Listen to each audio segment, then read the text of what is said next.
مسلمون واعتصموا بحبل الله جميعا ولا تفرقوا واذكروا نعمة الله عليكم إذ كنتم أعداء فألف بين قلوبكم فأصبحتم بنعمته إخوانا وكنتم على شفا حفرة من النار فأنقذكم منها كذلك يبين الله لكم آياته لعلكم تهتدون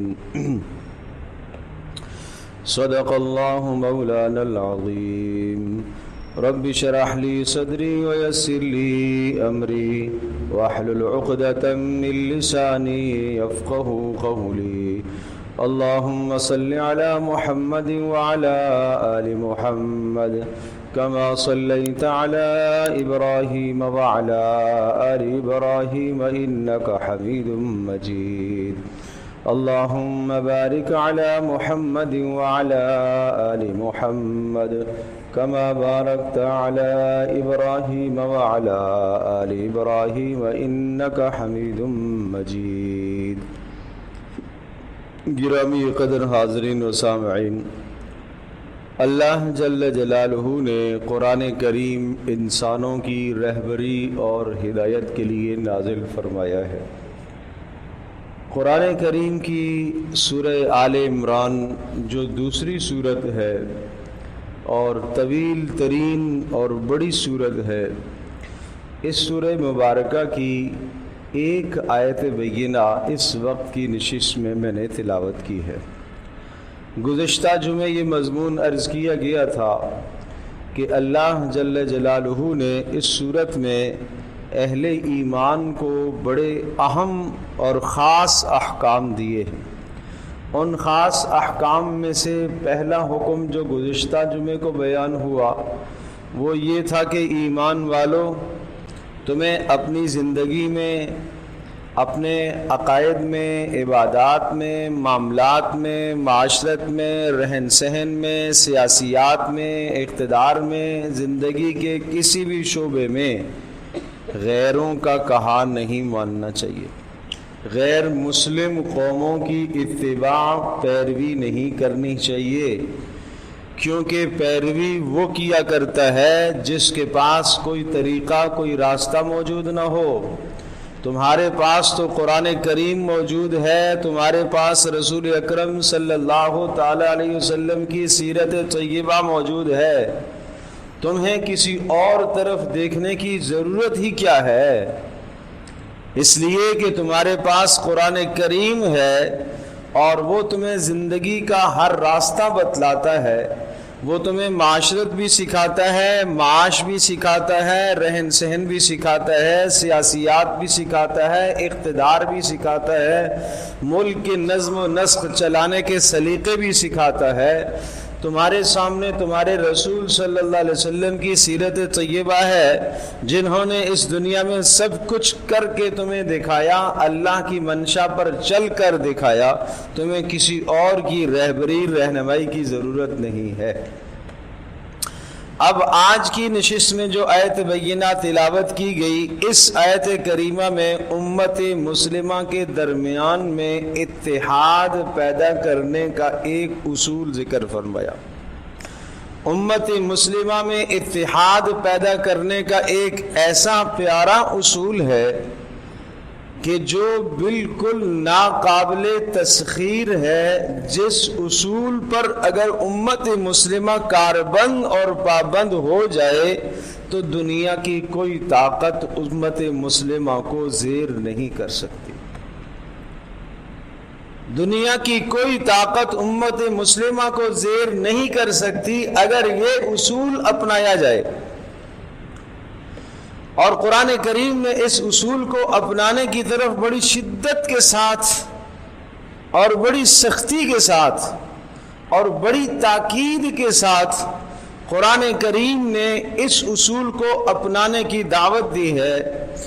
پہلے تو یا ایھا الذین آمنو کے لفظ سے خطاب فرمایا، اور یہ بات پہلے بھی ہم بتا چکے ہیں کہ جب یا ایھا الذین آمنو کا لفظ آتا ہے تو وہاں اللہ اپنے بندوں سے کوئی خاص بات کہنا چاہتا ہے، کسی خاص بات کا حکم دینا چاہتا ہے، یا کسی اہم بات سے اللہ روکنا چاہتا ہے۔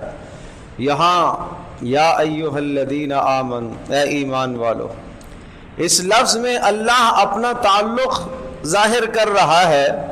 اے وہ لوگوں جو مجھے اپنا رب مانتے ہو، جنہوں نے میری کتابوں پر ایمان لایا ہے، جنہوں نے میرے رسولوں کو بھی تسلیم کیا ہے، اور جنہوں نے ملائکہ کو بھی تسلیم کیا اور مانتے ہیں، اور جو میری تقدیر کے فیصلوں کو بھی تسلیم کرتے ہیں، اور مرنے کے بعد اٹھائے جانے کو بھی تسلیم کرتے ہیں، اے وہ لوگوں جو ان سب باتوں پر ایمان لائے ہو، ان سب باتوں پر ایمان کا تقاضا یہ ہے، اتقوا اللہ حق تقاتہ، اتقوا اللہ حق تقاتہ، اللہ کی نافرمانی سے ایسے بچو جیسا کہ بچنے کا حق ہے۔ یا یوں ترجمہ کیجئے، اللہ کا ڈر ایسے اختیار کرو جیسا کہ ڈرنے کا حق ہے، یا یہ معنی کریں کہ اللہ کی مخالفت سے ایسے بچیے جیسا کہ مخالفت سے بچنے کا حق ہوتا ہے۔ کسی چیز کے حق کو پہنچنا اس کی انتہا کو پہنچنا ہے۔ ہم نے یہ ترجمہ سن لیا، اتقوا اللہ حق تقاتہ، اللہ سے ایسے ڈرو جیسا کہ ڈرنے کا حق ہے، اللہ کی نافرمانی سے ایسا بچو جیسا کہ بچنے کا حق ہے، اللہ کی مخالفت سے اپنے آپ کو ایسے روکو جیسے کہ روکنے کا حق ہے۔ مگر ہماری صحت پر، ہماری جان پر، ہمارے دل پر، ہمارے دماغ پر، ہماری سوچوں پر اس آیت کو سننے کے بعد، اس کا ترجمہ جان لینے کے بعد ہمارے دل و دماغ پر کیا اثر پڑا؟ آئیے ایک اثر میں صحابہ کرام رضی اللہ عنہم اجمعین کا بتاتا ہوں۔ جب یہ آیت نازل ہوئی تو صحابہ کرام تو کانپ گئے، ڈر گئے، ہم سے سخت مطالبہ آ گیا، ہم سے سخت مطالبہ آ گیا، اللہ سے ایسے ڈرو جیسا کہ ڈرنے کا حق ہے، اللہ کا خوف ایسا کرو جیسا کہ خوف کرنے کا حق ہے، اللہ کی نافرمانی سے ایسا بچو جیسا کہ بچنے کا حق ہے۔ کانپ اٹھے صحابہ کرام رضی اللہ عنہم اجمعین، کہ اللہ کے رسول ایسا کون کر سکتا ہے؟ کسی نہ کسی لمحے تو کوئی اللہ کے حکم کی خلاف ورزی تو ہو ہی جائے گی، نادانستہ طور پر بھی اللہ کی مخالفت ہو ہی جائے گی۔ آنکھ نے کوئی غلط دیکھ لیا، زبان سے کوئی غلط لفظ نکل آیا، کان نے کوئی بیہودہ بات سن لی، کہیں حرام کے لقمے پر ہاتھ پڑ گیا، کہیں کسی پر کوئی ظلم اور زیادتی ہم کر بیٹھے۔ یہاں تو یہ مطالبہ ہے کہ اللہ سے ڈرنے کا حق ادا کرو۔ اے اللہ کے رسول، یہ تو ہم نہیں کر سکتے، یہ تو ہم کیسے کریں گے؟ یہ اتنا سخت حکم جب آیا تو صحابہ کرام رضی اللہ عنہم اجمعین ہل گئے اور ان کے دل خوف سے کانپ اٹھے۔ پھر سورۃ التغابن کی یہ آیت نازل ہوئی، فاتقوا اللہ ما استطعتم واسمعوا واطیعوا وانفقوا خیرا لانفسکم۔ جتنی استطاعت ہے، جتنا اللہ کی نافرمانی سے بچ سکتے ہو بچو، جتنا اللہ کی نافرمانی سے بچ سکتے ہو بچو۔ سردی آئی، ہر آدمی اپنی استطاعت کے ساتھ کے مطابق سردی سے بچنا چاہتا ہے، پھر بھی کہیں نہ کہیں تو لگ جاتی ہے۔ گرمی آتی ہے، ہر آدمی اپنی استطاعت کے مطابق گرمی کی شدت سے بچنے کی کوشش کرتا ہے، پھر بھی کہیں نہ کہیں تو گرمی آ ہی جاتی ہے۔ کہا جائے گا اچھا بھائی اپنی استطاعت کے مطابق تو کوشش کرو، فاتقوا اللہ ما استطعتم، جہاں تک ممکن ہو سکے، جیسے ممکن ہو سکے اللہ تبارک و تعالیٰ کی نافرمانی سے اپنے آپ کو بچاتے رہنا، جتنا ممکن ہو سکے۔ اس لیے کہ اللہ کی نافرمانی بہت بڑا جرم ہے، اللہ کے حکم کی خلاف ورزی بہت بڑا جرم ہے، اور یہ اس زخم کی طرح ہے، اس زخم کی طرح ہے جو زخم انسان کو کینسر تک لے جائے اور پھر کینسر کا سبب موت۔ اسی طرح سے یہ گناہ ایسا ہی بدترین ہے، اللہ کی نافرمانی مسلسل کرتے رہنا، مسلسل کرتے رہنا، یہ ایسا بدترین کینسر ہے کہ جو انسان کو ایمان کی موت تک لے جاتا ہے۔ ظاہری زخم جسم میں جسمانی موت کی طرف لے جاتا ہے، اور گناہ کا جو زخم ہے، گناہ ہے، یہ انسان کو ایمانی موت کی طرف لے جاتا ہے، آدمی کے ایمان کی موت ہو جاتی ہے، اور اللہ نہ کرے خاتمہ کفر پر ہو جاتا ہے۔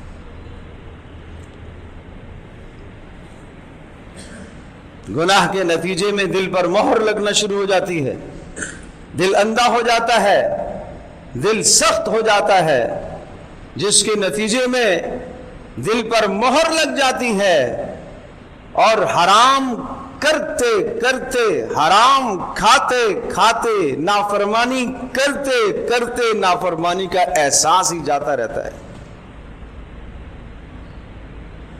نافرمانی کا احساس ہی جب ختم ہو گیا تو ایمان ہی ختم، ایمان ہی نہیں بچا۔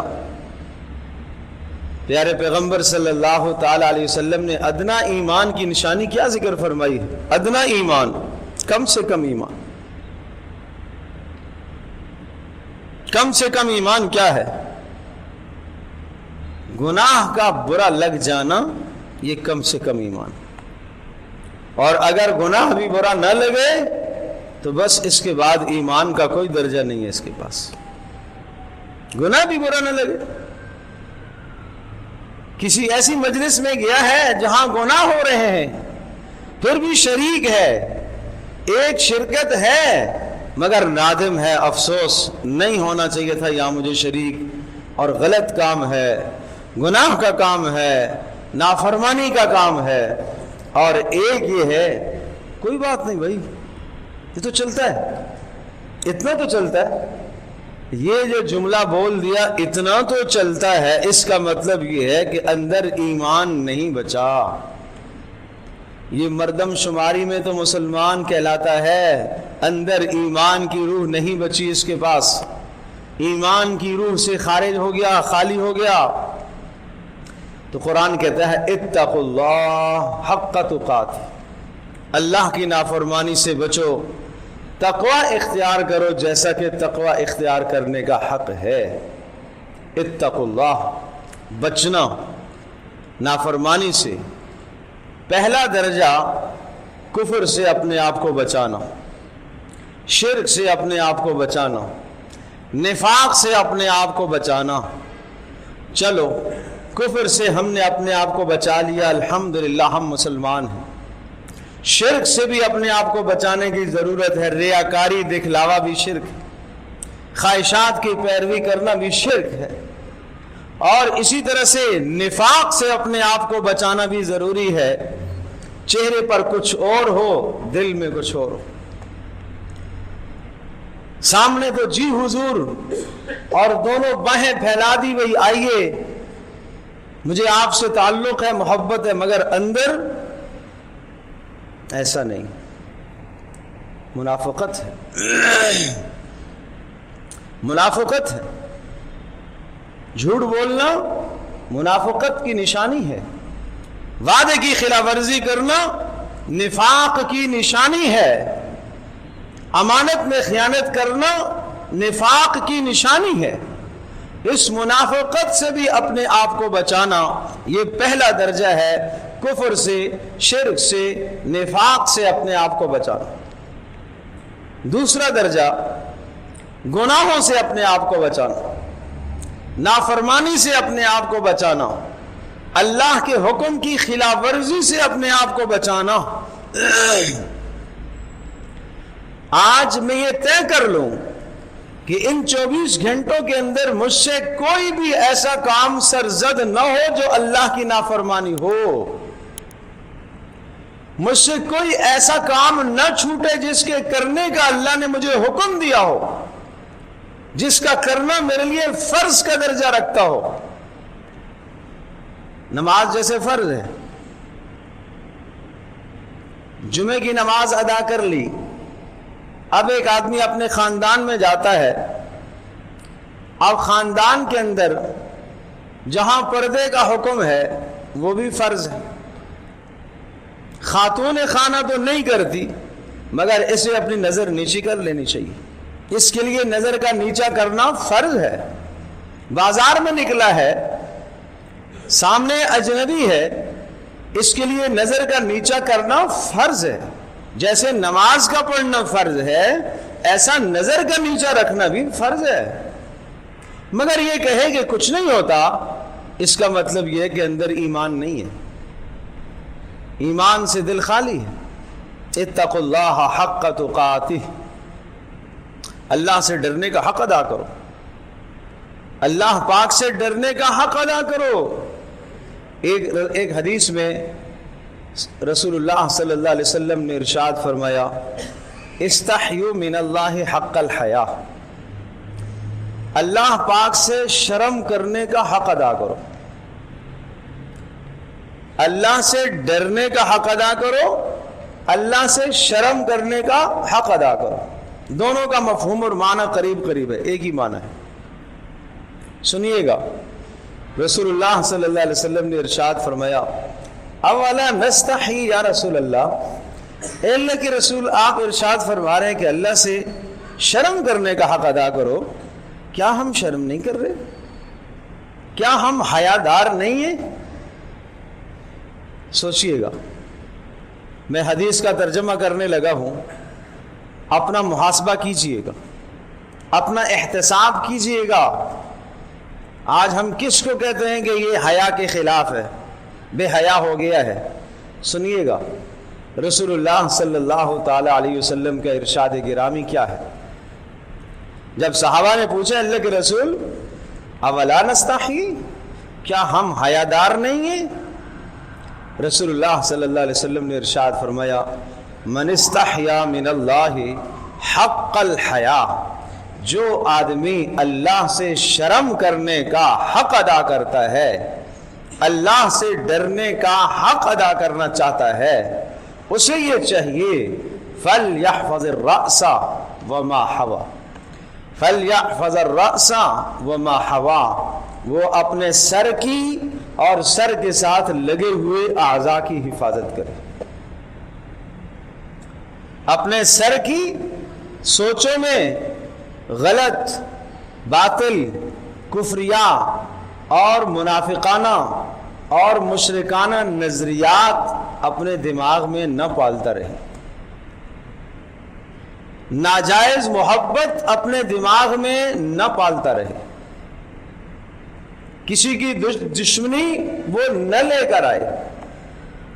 یہ ہے سر کی حفاظت، سوچوں کی حفاظت، اور سر کے ساتھ لگے ہوئے اعضاء کی حفاظت، آنکھوں کی حفاظت، کانوں کی حفاظت، زبان کی حفاظت۔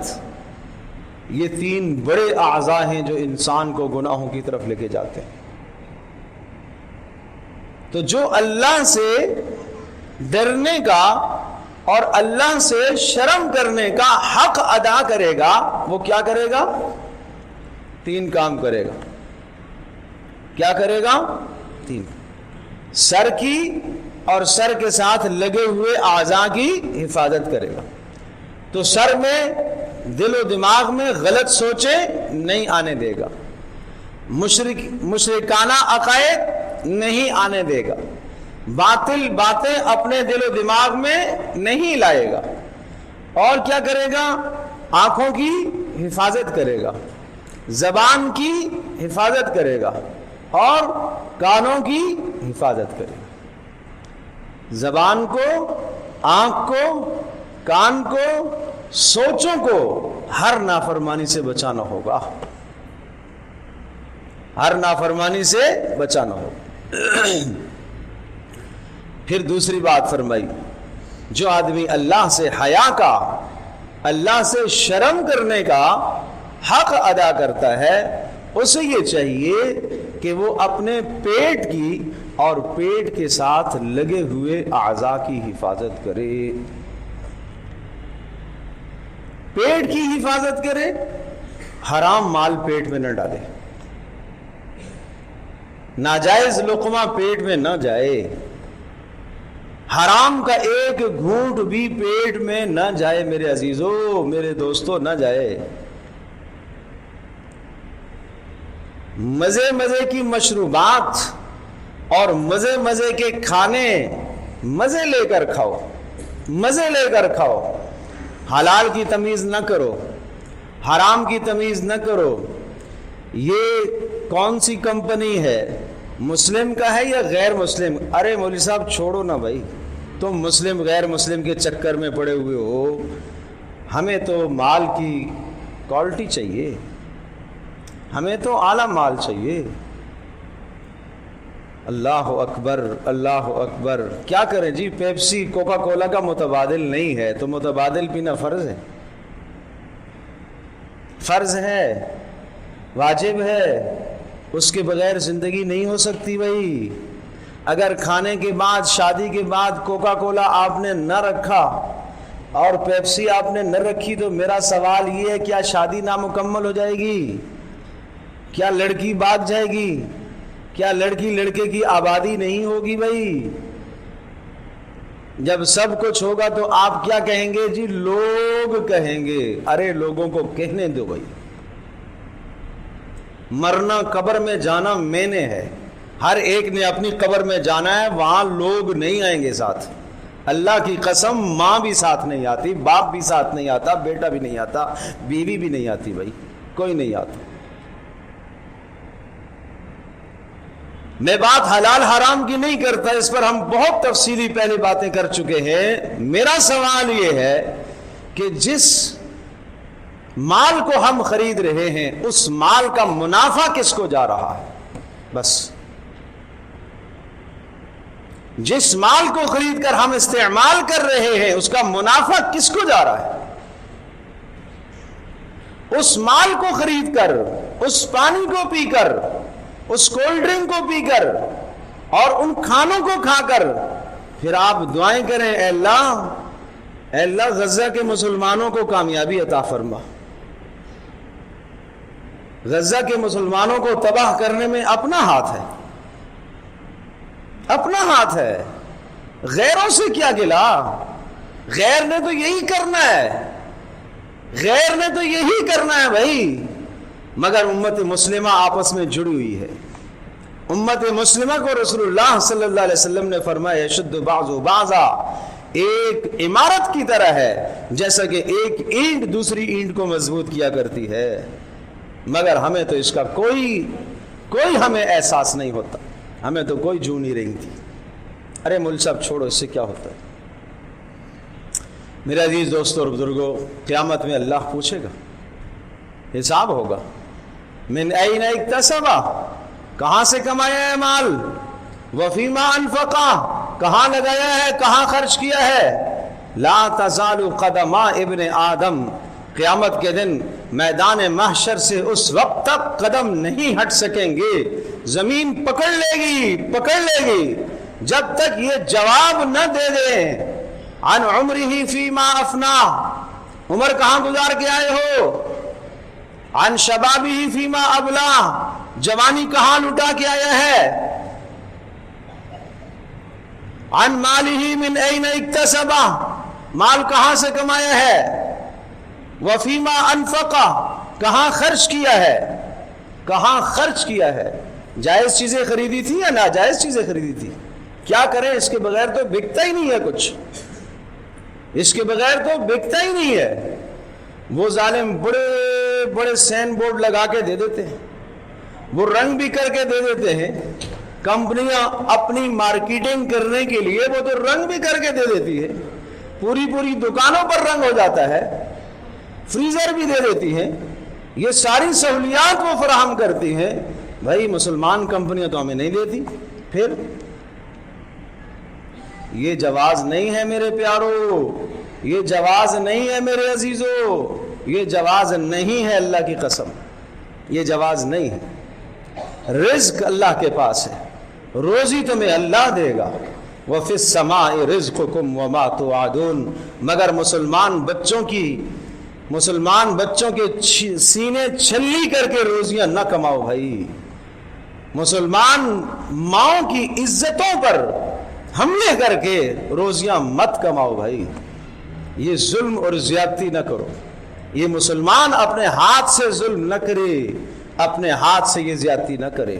اتقوا اللہ حق تقاتی استحیوا من اللہ حق الحیاء، اللہ سے شرم کا حق ادا کرو جیسا کہ شرم کا حق ادا کرنے کا حق ہے۔ تو کیا فرمایا، اللہ سے شرم کا حق کیسے ادا ہوگا؟ فرمایا کہ سر کی اور سر کے ساتھ لگے اعضاء، آنکھ کان زبان کی حفاظت کرے۔ اور اللہ سے شرم کرنے کا حق کیسے ادا ہوگا؟ اللہ سے شرم کرنے کا حق ادا ہوگا پیٹ کی، اور پیٹ کے ساتھ لگے اعضاء کی حفاظت کرے، حرام مال نہ جائے، مشتبہ مال نہ جائے پیٹ میں، مشتبہ مال نہ جائے، حرام مال پیٹ میں نہ جائے، اور اسی طرح سے پیٹ کے ساتھ لگے اعضاء شرمگاہ کی حفاظت کرے۔ نظر محفوظ نہیں ہے تو شرمگاہ محفوظ نہیں ہے، اس لیے قل للمؤمنین یغضوا من ابصارہم ویحفظوا فروجہم، سورۃ النور میں ارشاد فرمایا ایمان والوں سے کہہ دیجئے نظروں کو نیچا کر لیں، اور ایمان والوں سے کہہ دیجئے اپنی شرمگاہوں کی حفاظت کریں، اپنی شرمگاہوں کی حفاظت کریں۔ علامہ ابن قیم رحمۃ اللہ علیہ بڑا پیارا جملہ ارشاد فرماتے ہیں، ارشاد فرمایا کہ جب کہیں غیر پر تمہاری نظر پڑ گئی اور اندر شہوت کی آگ بڑک اٹھے تیرے اندر، تو ارشاد فرمایا قل للمؤمنین یغضوا من ابصارہم، اے ایمان والو اپنی نظروں کو نیچا کر لو، اس آیت کا پردہ سامنے ڈال دو۔ نہیں سمجھے بات؟ جب غلط نظر پڑے اور تمہارے اندر برائی کی کا داعیہ پیدا ہو، برائی کی خواہش اندر پیدا ہو، تو اس آیت کا پردہ سامنے لے آؤ، قل للمؤمنین یغضوا من ابصارہم، اللہ کا یہ ارشاد ہے ایمان والوں سے کہہ دیجئے اپنی نظروں کو نیچا کریں اور شرمگاہوں کی حفاظت کریں۔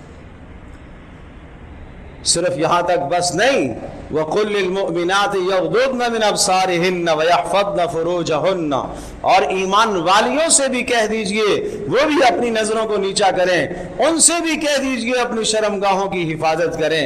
اور پھر انہی آیات کے بعد آگے حکم آتا ہے وَأَنْكِحُوا الْأَيَامَ مِنْكُمْ وَالصَّالِحِينَ مِنْ عِبَادِكُمْ وَإِمَائِكُمْ، معاشرے میں جو بے نکاح ہیں ان کے نکاح کراؤ تاکہ نظریں محفوظ ہو جائیں، تاکہ عزتیں محفوظ ہو جائے۔ یا اللہ پیسہ نہیں ہے، اخراجات نہیں ہے، پاؤں پر کھڑا نہیں ہوا، کیسے نکاح کراؤں؟ قرآن کہتا ہے اِن یکونوا فقراء یغنہم اللہ من فضلہ، اگر یہ فقیر ہے تو اللہ اپنے فضل سے انہیں غنی کرے گا۔ تمہیں اللہ کے وعدے پر یقین کیوں نہیں؟ تمہیں اللہ کے وعدے پر کیوں یقین نہیں ہے؟ کوئی شخص تمہیں کہہ دے تم بیٹے کی شادی کرا دو، بیٹی کی شادی کرا دو، میں سارا خرچ دینے کو تیار ہوں، اس آدمی کی بات پر بھروسہ ہونے کو تیار ہے، مگر اللہ کی ذات عالی پر بھروسہ کیوں نہیں؟ اللہ کی ذات پر کیوں بھروسہ نہیں ہے؟ تو بات یہ عرض کر رہا تھا اتقوا اللہ حق تقاتی، اللہ سے ڈرنے کا حق ادا کرو۔ اور اگلا جملہ سنو، وَلَا تَمُوتُنَّ إِلَّا وَأَنْتُمْ مُسْلِمُونَ، خبردار خبردار تمہارا خاتمہ ایمان کے سوا کسی اور چیز پر نہیں ہونا چاہیے۔ وَلَا تَمُوتُنَّ إِلَّا وَأَنْتُمْ مُسْلِمُونَ، تمہیں موت آئے فرما برداری کی حالت میں موت آئے. یہ بات جو میں کہہ رہا ہوں میرا جملہ سنیے، غور کیجئے گا. مسلمان ہونے کی حالت میں موت آئے صرف یہ ترجمہ نہیں ہے، ایمان کی حالت پر موت آئے صرف یہ معنی نہیں ہے. جو آدمی ہمارے ماحول اور معاشرے میں ایک مومن گھر کے اندر اور بیمار ہوا، اس کو ہسپتال میں لے کے گئے، انتقال ہو گیا، ہم تو اس خیال میں ہیں خاتمہ ایمان پر ہے. ارے میرے عزیز، اس خیال سے بات نہیں بنے گی. آخری لمحہ بڑا حساس ہوتا ہے. آخری لمحہ اسی طرح سے ہوگا جس طرح سے اس نے زندگی گزاری ہوگی، اسی پر اس کا خاتمہ ہوگا، اور جس پر خاتمہ ہوگا اسی پر اسے اٹھایا جائے گا. امام احمد بن حنبل رحمۃ اللہ علیہ کے متعلق آپ کا کیا خیال ہے؟ زندگی گناہوں میں گزری تھی، بولو، نافرمانیوں میں گزری تھی، ساری زندگی قرآن و سنت پڑھاتے ہوئے گزری ہے، ساری زندگی قرآن و سنت پڑھاتے پڑھاتے گزر گئی. آخری وقت آیا، غشی طاری ہو گئی، لوگوں نے کلمے کی تلقین کرنا شروع کی، زبان پر ایک جملہ تھا نہیں، پھر لوگ کلمے کی تلقین کریں، پھر جب زبان پر جملہ آئے نہیں، پھر تلقین لوگ کلمے کی کریں، پھر زبان پر نہیں کا جملہ آئے، لوگ پریشان ہو گئے. یا اللہ، امام احمد بن حنبل رحمۃ اللہ علیہ جلیل القدر شخص، ساری زندگی قرآن پڑھاتے ہوئے گزری، پیارے رسول صلی اللہ تعالی علیہ وسلم کی احادیث کے ساتھ زندگی گزری. آخر میں ہم کلمے کی تلقین کر رہے، مگر زبان پر لفظ آ رہا ہے نہیں، زبان پر لفظ آ رہا ہے نہیں. تھوڑی دیر کے بعد افاقہ ہوا تو شاگردوں نے ہمت کر کے پوچھ ہی لیا، حضرت ہم کلمے کی تلقین کر رہے تھے اور آپ نہیں کر رہے تھے، ہم چاہ رہے تھے آپ کلمہ پڑھیں اور آپ کہہ رہے تھے کہ نہیں، یہ کیا ماجرا تھا؟ ارشاد فرمایا، مجھے آپ کے کلمے کی تلقین کا کوئی اندازہ نہیں ہے، البتہ یہ بات ضرور ہے کہ شیطان مجھے یہ کہتا تھا کہ تو میرے مکر و فریب سے بچ گیا. میں نے کہا ابھی نہیں، ابھی نہیں، ابھی نہیں، ابھی نہیں. جب تک جان میں جان ہے تیرے مکر و فریب سے بچنا آسان نہیں. امام احمد بن حنبل جیسا شخص یہ بات کہہ رہا ہے تو میرے اور آپ کا کیا بنے گا؟ حدیث پاک میں آتا ہے جب انسان کی موت کا وقت ہوتا ہے، دائیں طرف ایک شیطان آ کے بیٹھتا ہے، بائیں طرف ایک شیطان آ کے بیٹھتا ہے. یہ شیطان باپ کی شکل میں ہے، یہ شیطان ماں کی شکل میں ہے. یہ اسے کہتا ہے یہودیت پر تیری موت آنی چاہیے، یہودیت مذہب پر حق ہے. دوسرا کہتا ہے نصرانیت پر تیری موت آنی چاہیے، نصرانیت مذہب پر حق ہے. یوں کشمکش میں ہوتا ہے یہ آدمی جس کی زندگی ایمان پر گزری ہوئی ہوتی ہے، اللہ اور اس کے رسول کی اطاعت پر گزری ہوئی ہوتی ہے. فوری اللہ فرشتے کو بھیجتے ہیں اور فرشتہ آ کر کہتا ہے نہیں، یہودیت بھی غلط ہے، نصرانیت بھی غلط ہے. قل لا الہ الا اللہ محمد الرسول اللہ، یہ پڑھ لا الہ الا اللہ محمد الرسول اللہ، اس پر تیری موت آئے گی. یہ یوں کہتا ہے اور ادھر سے جان نکل جاتی ہے. یہ ہے ایمان پر خاتمہ، یہ ہے ایمان پر خاتمہ. فلا تموتن الا وانتم مسلمون. سفیان ثوری رحمۃ اللہ علیہ رو رہے ہیں، ساری رات روتے رہے، ساری رات روتے رہے، ساری رات روتے رہے. صبح تلامذہ نے، شاگردوں نے ہمت کر کے پوچھ لیا حضرت کیا جرم تھا؟ کوئی بڑا گناہ ہو گیا تو ہمیں بتائیں، ہم بھی آپ کے لیے استغفار کرتے ہیں، آپ ہمارے بڑے ہیں، آپ ہمارے استاذ ہیں، ہم بھی آپ کے لیے اللہ سے استغفار مانگتے ہیں، ہم بھی بخشش کی دعا مانگتے ہیں، آپ بتائیے تو صحیح. فرمایا نہیں، گناہ نہیں تھا. پھر کیا؟ پھر کیوں روتے رہے رات؟ پھر اللہ کے سامنے کھڑے ہو کر کیوں روتے رہے؟ کہا ایک آیت یاد آ گئی تھی. کون سی آیت یاد آ گئی تھی؟ کہا قرآن کریم کی آیت یاد آ گئی، وَنُقَلِّبُ أَفْئِدَتَهُمْ وَأَبْصَارَهُمْ كَمَا لَمْ يُؤْمِنُوا بِهِ أَوَّلَ مَرَّةٍ وَنَذَرُهُمْ فِي طُغْيَانِهِمْ يَعْمَهُونَ. جو ہماری نافرمانی میں لگ جاتے ہیں ہم ان کے دل کو پلٹ دیتے ہیں، ایمان سے کفر کی طرف ان کے دل کو پلٹ دیتے ہیں، اور وہ ایسا ہو جاتا ہے جیسا اس نے ایمان لایا ہی نہیں ہے. کیا معلوم میرا خاتمہ کیسا ہوگا؟ کیا معلوم خاتمہ کیسا ہوگا؟ اس لیے خاتمہ بالایمان کی دعا کیا کرو. ہر نماز کے بعد یہ دعا پڑھا کرو، ربنا لا تزغ قلوبنا بعد اذ هديتنا وهب لنا من لدنك رحمة انك انت الوهاب. یہ سورہ آل عمران ہی کی آیت ہے، یہ سورہ آل عمران ہی کی آیت ہے. ربنا لا تزغ قلوبنا بعد اذ ہدیتنا، اے ہمارے پروردگار تو نے ہمیں ایمان کی توفیق دی ہے، تو نے ہمیں اعمال صالحہ کی توفیق دی ہے، اے اللہ اس کے بعد ہمارے دلوں کو کفر کی طرف نہ پھیرنا، اے اللہ ہمارے دلوں کو نافرمانی کی طرف نہ لے جانا۔ رسول اللہ صلی اللہ علیہ وسلم، حضرت عائشہ رضی اللہ تعالیٰ عنہ فرماتی ہیں اکثر و بیشتر پیارے نبی صلی اللہ علیہ وسلم کی دعا میں سنتی تھی، آپ یہ کہتے تھے یا مقلب القلوب، یا مقلب القلوب، اے دلوں کو پلٹنے والے، اے دلوں کو بدلنے والے، صرف قلوبنا علی طاعتک، ہمارے دلوں کو اپنی اطاعت پر بدل دے، ہمارے دلوں کو اپنی اطاعت کی طرف لے آ۔ یا مصرف القلوب صرف قلوبنا الی دینک، اے اللہ ہمارے دلوں کو اپنے دین کی طرف لے آ، ہمارے دلوں کو گمراہی کی طرف نہ لے جانا، ہمارے دلوں کو نفاق کی طرف نہ لے جانا، ہمارے دلوں کو شکوک شبہات کی طرف نہ لے جانا، نہ معلوم ادھر نافرمانی کی اور موت کا فیصلہ آ گیا، موت نے دبوچ لیا تو یہ خاتمہ ایمان پر کیسے ہوگا؟ اس لیے حضرت مولانا اشرف علی تھانوی رحمۃ اللہ علیہ اللہ غریق رحمت فرمائے، وہ لکھتے ہیں کہ اگر ایک آدمی نیک عمل کیا ہے، نماز پڑھی ہے، اور نماز پڑھنے کے بعد کوئی بھی نافرمانی صادر نہ ہوئی، آدھے گھنٹے کے بعد، پون گھنٹے کے بعد، گھنٹے کے بعد اس کا انتقال ہوا، تو یہ خاتمہ ایمان ہے، اس لیے کہ اس کا آخری عمل نیک ہے، اس کا آخری عمل نیک ہے۔ اور خدا نہ خواستہ اللہ میری اور آپ کی ہم سب کی حفاظت فرمائے، گناہ کیا اور ابھی توبہ نہ کر سکا، توبہ سے پہلے ہی موت آ گئی، موت نے دبوچ لیا، تو کیا بنے گا اس کا؟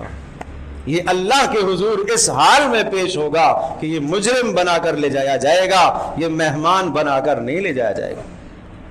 اللہ میری اور آپ کی ہم سب کی حفاظت فرمائے، اے اللہ ہمارا خاتمہ ایمان پر فرما، اے اللہ برے خاتمے سے، کفر پر خاتمے سے، شکوک اور شبہات کے خاتمے سے اے اللہ ہماری حفاظت فرما، اے اللہ زندگی اسلام کے مطابق ہمیں گزارنے کی توفیق عطا فرما، ایمان پر زندگی گزارنے کی توفیق عطا فرما، اے اللہ تقوی کا حق ادا کرنے کی توفیق عطا فرما، اے اللہ اپنی ذات عالی سے حیا کرنے کا حق ادا کرنے کی توفیق نصیب فرما، اے اللہ جس دن ہمارا خاتمہ ہو، اے اللہ تو مہمان بنا کر ہمیں اپنے پاس بلائیے گا، اے اللہ مجرم بنا کر ہمیں مت بلائیے گا، اے اللہ مجرم بنا کر ہمیں مت بلائیے گا، اے اللہ مرتے وقت ہماری زبانوں پر لا الہ الا اللہ محمد رسول اللہ کو جاری کرنا، اے اللہ ہماری زبانوں پر کلمہ طیبہ کو جاری کرنا۔